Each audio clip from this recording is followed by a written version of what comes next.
कृष्णा कन्हैया गोरी राधा रानी हो।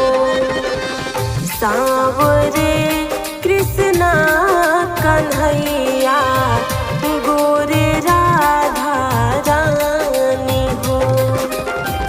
गोरी राधा रानी हो, गोरे राधा रानी हो।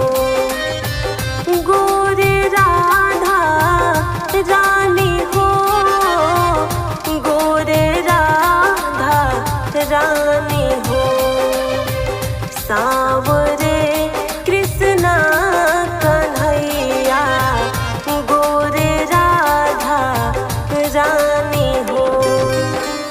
सांवरे कृष्णा कन्हैया गोरे राधा रानी हो।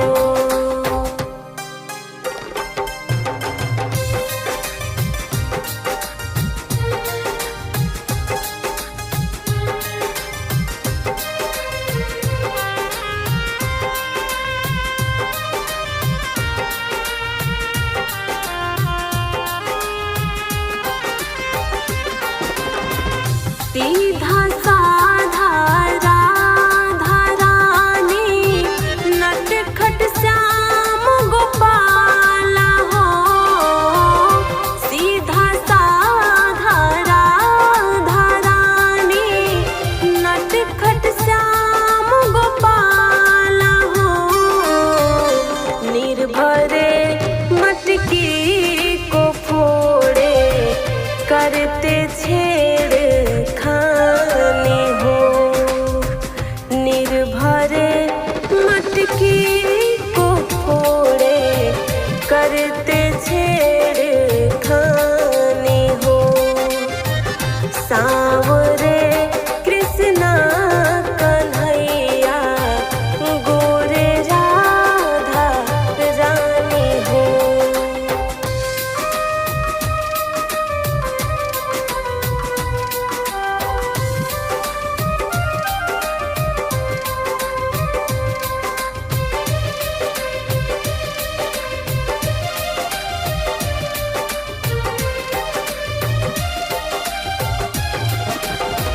दोनों की जोड़ी ऐसी जैसे मानो चांद चकोरी हो। दोनों की जोड़ी ऐसी मानो जैसे चांद चकोरी हो।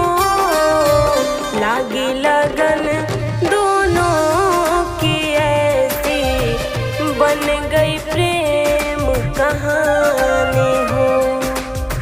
लागी लगन दोनों की ऐसी बन गई प्रेम कहानी हो। सांवरे कृष्णा कन्हैया गोरे राधा रानी हो।